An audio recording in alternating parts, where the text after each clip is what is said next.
네, 감사합니다. 오늘은, 네, 제가 뭐, 서평을 하나 보고, 순간 뭉클해가지고, 그걸 좀 공유해드리고자 방송을 합니다. 에이슐님이라는 분이 있어요. 에슐리님. 네, 한 5년 정도 이쪽 부동산이 아니라 서평계에서는 가장 핫하신 분 중에 한 분이었어요. 한동안 쉬셨는데, 책 리뷰는 정말 이분이 최고입니다. 이분보다 더 책 리뷰를 잘 하시는 분은 없고요. 근데 이분은 다 자기가 책을 사서 보시는 분들이고요. 누가 부탁하거나 그런다고 써주시는 분은 아닙니다. 아무튼, 예. 애슐리 님이 지금도 사열 아파트는 있다라는 책을 가지고 서평을 써주셨는데요. 제가 책 안 보내드렸고요. 예, 저는 개인적으로 이분을 아는 분입니다. 아는 분인데, 최근에 연락을 안 했어요. 한 몇 년 동안 안 했던 분이셨고요. 근데 이 블로그를 통해서 보게 되니까, 너무 반갑고 좋네요. 제가 말씀은 안 드렸는데, 제가 지금도 사열 아파트는 일단은 책은 많이 팔렸습니다. 뭐, 제가 기대했던 것보다 많이 팔렸고요.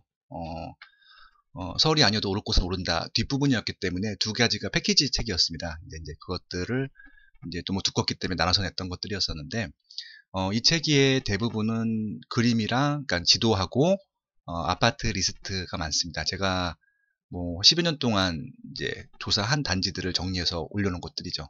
여러분들은 뭐 그 아파트 리스트를 편하게 보시겠지만 저는 한 땀 한 땀 다 취합을 한 자료고요. 아무튼 그렇게 했었는데 아마 이제 텍스트가 다른 책들보다 좀 적다는 이유만으로 별점 테러를 당했습니다. 이거 좀 별점 테러라고 해도 될 것 같습니다. 이 부분부터 지적을 해주셨어요. 제가 이걸 보고 깜짝 놀랐습니다. 저는 댓글이나 평점을 거의 안 보는데 그러니까 이걸 왜 제가 테러라고 정의를 했냐면요. S24만 그렇거든요. 다른 데는 안 그렇습니다. 그러니까 저는 잘 몰랐는데 출판사에서 그러더라고요. 그러니까 좋은 평가가 올라온 다음에 꼭 올라온 숫자만큼 별점 테러가 똑같은 숫자로 올라온대요. 그건 너무 이상하잖아요. 그러니까 이제 좋은 평가가 3개 올라오면은 나쁜 평가가 3개 올라와서 무조건 5점으로 만드는 거예요. 그러니까 10점이 올라오면은 빵점이나 1점을 해가지고 평균을 반을 깎는 거죠. 그런 테러가 한 번이 아니라 이게 지금 61명이 평가했다라고 하는데 30명이 그런 분이에요. 그럼 이건 좀 이상하죠? 그러니까 저를 좀 별로 안 좋아하시는 분이 계셨나 봐요. 아니면 그 집단이 있었던지. 그래서 아마 좀 일종의 공격을 당한 것 같은데 좀 개의치 않습니다. 어차피 뭐 제가 뭐 이쪽 별점 이 별점 평가를 보고 활동하는 사람이 아니기 때문에 그러려니 했습니다. 잊고 있었어요. 잊고 있었는데 보니까 에이슐님이 이제 그 부분들을 짚어주셨어요. 오히려 이제 고마웠습니다. 잊고 있었던 것들을 짚어주셔서 제가 이제 좀 겸허하게 받아들이고 다음 책 낼 때는 이런 부분들을 싫어하시는구나 라는 생각을 해봤어요. 그러니까 이제 제 책에 대한 기대가 굉장히 많으시고 좀 이게 좀 많은 설명들을 해주시기 바라시는데 그러니까 설명 부분들은 서울이 아니어도 오를 곳은 오른다에 있고 그 논리대로 설명한 것들에 대한 결과물이 지금도 사열 아파트는 있다거든요. 그러니까 두 책은 하나의 패키지인데 그렇게까지 설명을 안 드렸더니 이제 그것들이 불만이셨던 분들이셨던 것 같아요. 좀 그렇게 그냥 믿고 싶습니다. 별점 테러라고 하기보다는 근데 예 이게 평가를 할 때마다 똑같은 숫자가 올라온다는 거 보고 그거는 평가가 아니잖아요. 그냥 공격이지. 그래서 그냥 그런 분도 있구나 라는 생각을 했습니다. 아무튼 이제 여기 이 책 같은 경우는 직방의 안성호 대표님께서 추천사를 써주셨었고 그분들도 제 플로그랑 매칭이 잘 돼서 그냥 좋았었어요. 그래서 이제 그런 부분들도 짚어주셨던 것들이 되게 좋았었고요. 예. 그래서 여기서 좀 포인트로 보셨던 것들은, 예. PD 수첩에 대한 얘기도 해주셨는데, 저는 PD 수첩 안 봤거든요. 근데 이 방송에 대한 의도도 정확히 짚어주신 것 같아요. 그러니까 PD 수첩이 2부작으로 제작을 했는데, 방송의 의도를 모르겠다고 하는 거예요. 이분은 리뷰의 전문가잖아요. 그러니까 이 방송의 목적을 뭔지 모르겠대요.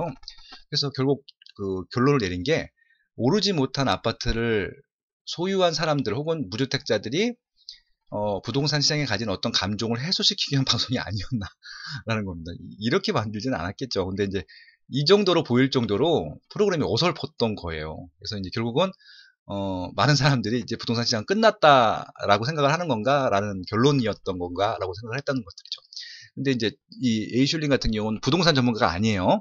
그냥 서평을 쓰고 이제 이런 인문학을 좋아하시는 분인데 자기 주변에 있는 사람들도 이 방송 내용을 이야기했다는 거예요. 그러면서 방송을 보면서 부동산에 대해서 공부하는 마음이 생겼다. 그러니까 역효과가 난 거죠. 예, 그래서 아무튼 예, 그랬습니다. 예, 그런 부분들까지 짚어주셔서 감사했고요. 예, 제가 이 책을 통해서, 그러니까 대한민국 부동산 투자 4부장을 통해서 바랬던 거는 행복한 삶이었습니다. 이것도 제가 노골적으로 쓰지 않았지만 이것들을 뽑아주신 거 보니까 제 책 4권을 다 꼼꼼히 읽으신 것 같아요. 너무 감사했었고요. 그리고 이제 사는 것도 중요하지만 사는 것들을 지향한다라고 말씀하셨는데 맞습니다. 아까 안성호 대표님께서 하셨던 그 프롤로그랑 아니 추천사랑 제 서문하고 본문 내용이 같아요. 그런 부분들이 매칭이 돼서 좀 더 좋았다라고 생각을 했습니다. 그래서 저는 이 책을 통해서 정말 핵심 이슈들만 다시 한번 정리를 해드렸어요. 그러니까 시세 부분 오르고 내리고가 중요한 게 아니라 오늘 이후에 어떤 부동산 시장이 전개될 것인가를 좀 포인트로 잡자 말씀드렸고요. 그 포인트는 프리미엄이 생기는 입지들 상품들을 보자는 말씀을 드리고 싶은 겁니다. 그래서 통계 자료에 대해서 너무 맹신하기보다는 핵심적인 내용들을 다시 한번 정리해드렸습니다. 그래서 이제 6가지 내용들을 정리했는데 그 중에 하나가 이제 시세 변동률은 꾸준히 관찰을 해야 됩니다. 왜냐하면은 이것들이 프리미엄이 발현되고 있는지를 확인해야 되기 때문에 그렇습니다. 그래서 10년치 그 변동률 그래프를 수시로 확인할 필요가 있을 것 같아야 그리고 이제 프리미엄 시장을 이해해야 된다는 것들이죠. 가격이 비쌉니다. 비싼 데들인데요. 무조건 비싸다고 거품은 아니라는 것들이잖아요. 그러니까 그 상품이 왜 비싼지, 그 입지가 왜 비싼지를 보자는 것들이죠. 그것들을 좀 프리미엄이라는 개념으로 설명을 해드렸고요. 그리고 이제 가장 중요한 거는 그 입지에 그 상품이 수요가 있는지인데 수요를 어떻게 파악하는지를 파악하자는 것들을 말씀을 드렸고요. 그래서 수요 파악 방법도 책을 통해서 알려드렸습니다. 그리고 중요한 거는 이 가격이 거품 가격인지 싼 가격인지 적정 가격인지 알아야 되는 것들이잖아요. 가격이 단순히 낮다고 이게 좋은 가격이 아니라는 말씀을 드리고 싶은 겁니다. 많은 분들이 오해를 하고 계신 것들이 싼 가격을 찾아요. 그러면 안 돼요. 그러니까 그 입지보다 싼 거여야지, 그러니까 그 입지보다도 저평가된 것들을 찾아야지 무조건 절대적인 가격이 싼 것들을 찾게 되면 분명히 100% 문제가 생길 수 있습니다. 그런 부분들은 분명히 분리를 하셔야 될 것 같고요. 그리고 지역별로 선호되는 편향대가 다릅니다. 이런 것들도 구분하셔야 되는 것들이고요. 궁극적으로 그리고 매수했을 때는 미래의 매도 시점에 가치가 올라가 있어야 되는데 그런 부분들을 좀 파악하는 요소들을 정리해 드렸던 것들이죠. 그래서 각 지역별로 이 6가지 이슈들을 정리해 놓은 책이 지금도 사야 할 아파트는 있다였습니다. 핵심 내용들만 한 줄을 따욕했습니다. 왜냐하면은 대한민국 부동산 투자에 이미 이론 설명이 다 돼 있고요. 서울 얘기는 서울 부동산의 미래, 그리고 지방 얘기는 서울이 아니어도 오를 것으로 오른다 설명이 돼 있습니다. 그리고 이제 거기서 나왔던 것들을 총 정리해서 핵심 내용들을 정리한 게 지금도 사야 할 아파트는 있다였거든요. 그래서 경기도, 뭐 광주, 충청북도, 경상북도, 기타 등등해서 이런 지역들의 핵심 이슈들을 다 정리했습니다. 그러니까 요약을 해드렸는데 추가 설명을 더 안 드렸다라고 아마 이제 그렇게 좀 불만을 제기하신 분들이 있고, 전 보진 않았지만 뭐 유명 유튜브가 뭐 제 책 사지 말라고 광고까지 했다고 하더라고요. 아마 출판사에서 법적인 검토를 하고 있는 것으로 알고 있는데 그거는 판매 방해죄입니다. 아시겠지만은 그 유튜버가 누구신지 모르겠지만은 아마 법적으로 아마 책임을 물어야 될 수도 있을 것 같습니다. 예, 그건 제가 응대할 건 아니고 출판사에서. 왜냐면 책은 출판사에 파는 거고 저는 책을 내고는 전 잊어먹었기 때문에 그렇습니다. 저는 서울을 제외한 지방 부동산 전국을 다 다룬 유일한 책이라고 생각을 합니다. 그러니까 이제 지금도 사야 할 아파트는 있다 뿐만이 아니라 흔들리지 마라. 집살기에 온다부터 시작했던 제 1년의 책들 있죠. 예, 그 책들 같은 경우는 다 서울과 지방 부동산을 굉장히 균형 있게 다 얘기를 했습니다. 제가 찍어주기 강사나 찍어주기 책이었으면 그렇게 안 썼겠죠. 왜냐하면은 대한민국 국민이 5천만인데 4천만이 비서울에 살고 있기 때문에 4천만을 위한 책들도 필요하다는 생각이었습니다. 그래서 이제 제가 그렇게 정리를 했던 것들입니다. 전 지금도요, 여러분들이 행복하게 살기를 바랍니다. 맞습니다.